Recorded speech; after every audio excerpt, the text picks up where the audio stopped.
Personagens bíblicos maldosos. As escrituras sagradas são a fonte de inspiração para nós. É da Bíblia que tiramos a maioria dos ensinamentos de Jesus Cristo. Porém, quando fazemos uma análise mais profunda, nós percebemos que além das palavras de amor de Cristo, também podemos encontrar histórias terríveis de personagens bíblicos maldosos, que eram extremamente cruéis. E é exatamente sobre isso que eu irei falar hoje. Personagens bíblicos maldosos. Fique comigo até o final desse vídeo para conhecer esses personagens. Mas antes gostaria de te dar as boas-vindas ao canal Ilustrando a Bíblia. Eu te convido a se inscrever no canal se não for inscrito. Deixe o seu like se gostar deste conteúdo. Ajuda muito o canal a crescer. E sem mais demoras, vamos lá para o vídeo? O primeiro personagem maldoso é Herodes Antipas, ou simplesmente Antipas, filho de Herodes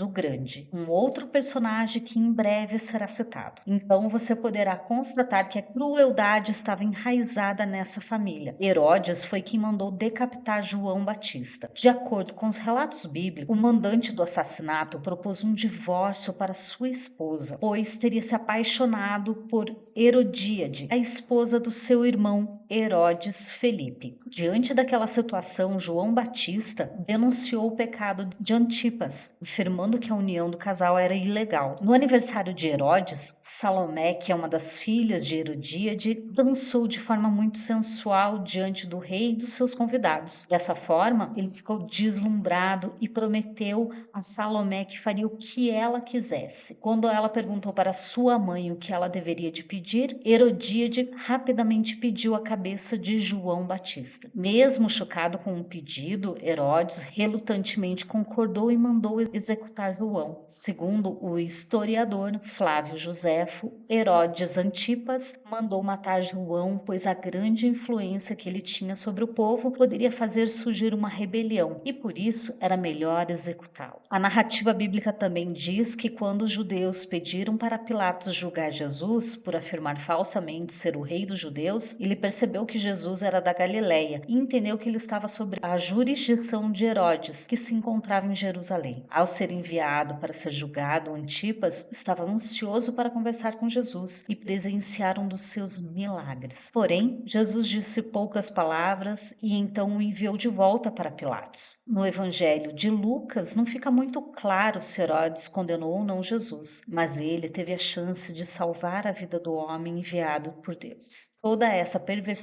de Antipas, ela foi herdada do seu pai Herodes o Grande, que é o segundo personagem maldoso. Ele era o governante judeu que comandava a Judéia. Entre as suas conquistas estava a reforma do grande segundo templo, considerada por muitos judeus como uma profanação com o propósito de agradar a Júlio César. Mas é muito mais famoso com o seu ato cruel de mandar matar crianças inocentes. A Bíblia conta que ele ouviu falar do nascimento de Cristo e, querendo impedir que houvesse um rei substituto, ele ordenou o assassinato de todos os bebês nascidos na mesma região que Jesus nasceu, deveria ser morto. Posteriormente, para garantir que Jesus não sobrevivesse, ele mandou matar todos os garotos de 2 anos para baixo que estavam em Belém e nas redondezas. O terceiro personagem maldoso e mais popular da Bíblia não poderia ficar de fora: Caim. Os primeiros filhos de Adão e Eva foram Caim e Abel. Os relatos nos mostram que os dois irmãos praticavam atos de adoração a Deus, sacrificando parte de suas produções. Abel sempre sacrificava algumas das suas ovelhas mais gordas, o que deixava a Deus muito satisfeito, e Caim também fazia suas oferendas, mas em vez de oferecer carne, suas ofertas eram mais simples, às vezes apenas algumas frutas e o resto da sua colheita. Diante disso, Deus se agradava mais da oferta de Abel que é de Caim. Pensando em alguma forma de melhorar aquela situação, Caim decidiu resolver o seu problema com as suas próprias mãos. Ele convenceu seu irmão a dar uma olhada nos campos e, em um determinado momento de distração de Abel, Caim o mata. O quarto personagem maldoso,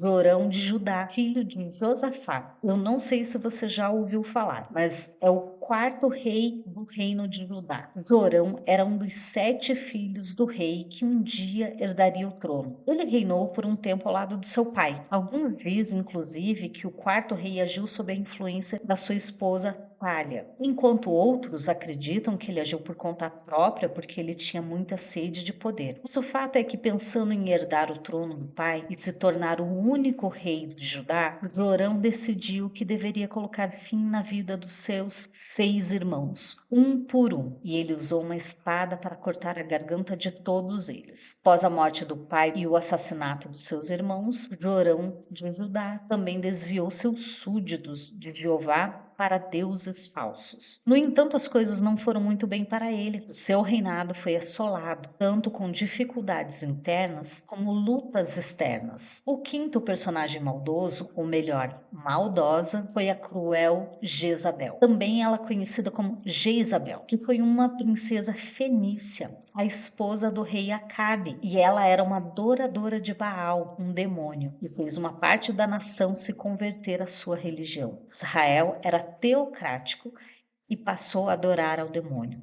Só que, até fazer isso acontecer, ela massacrou todos os profetas judeus que conseguiu, para concretizar o seu diabólico plano. Mas não contente em matar os profetas, para impedir que se espalhasse a religião, ela também sacrificava bebês para tentar acalmar a entidade demoníaca. Elias era um profeta que viveu no reino de Israel durante o reinado de Acabe, o marido de Jezabel. Fez questão de matar cerca de 450 profetas de Baal. O fim de Jezabel foi muito trágico. Ela foi jogada de uma janela por 3 eunucos e depois foi pisoteada até a morte. E depois foi comida por cães, sobrando apenas os pés, o crânio e as mãos. Apesar das maldades de Jezabel, ao que parece ela teve um fim à altura da sua crueldade. O sexto personagem maldoso, Abimeleque. Ele não matou um único irmão, mas sim 70 irmãos. Abimeleque era filho de Gedeão, um juiz que aparece na Bíblia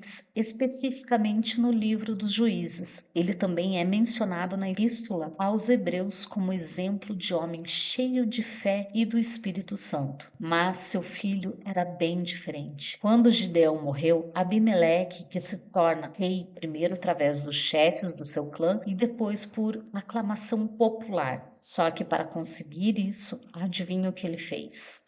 Sim, ele mandou matar todos os 70 filhos do seu pai. Apenas Jotã, entre os filhos, sobreviveu ao massacre. Segundo os relatos bíblicos, um dia Abimeleque foi atingido na cabeça por uma pedra que foi lançada por uma mulher. À beira da morte, ele pediu para que um guarda o matasse, para que a sua história não fosse manchada e parecesse que ele tinha sido morto por uma mulher. E por fim, não menos importante, nós temos o odiado Judas Iscariotes, um dos 12 apóstolos de Jesus Cristo. Por que ele foi tão odiado? Vocês sabem muito bem, ele foi acusado de ter entregue Jesus aos seus captores em troca de 30 moedas de prata. Não há dúvida de que Judas foi um traidor que entregou o Filho de Deus para ser morto. Mesmo que não fosse Judas, a história aconteceria de uma forma ou de outra, pois afinal, Jesus tinha que morrer para que a salvação acontecesse. A história de Judas, de modo algum, quer dizer que ele estava certo ao trair Jesus. Na verdade, tudo o que aconteceu foi planejado por Deus, até mesmo a tentação de Judas ao entregar Cristo no troco de algumas moedas. Mas o fato é indiscutível que Judas Iscariotes foi um traidor, um dos personagens mais cruéis da Bíblia. Além de tudo, após o ato de traição, Judas acaba tirando a própria vida, depois de se arrepender do seu ato egoísta, se enforcando em uma árvore. Esses foram alguns dos personagens mais cruéis da Bíblia. Se você lembra de algum que eu esqueci de citar, deixa aqui nos comentários. E quero também te pedir para você se inscrever no canal, caso ainda não seja inscrito. Ativa o sininho para receber as notificações de vídeos legais como esse. A graça e a paz a todos vocês. E eu te vejo no próximo vídeo. Tchau!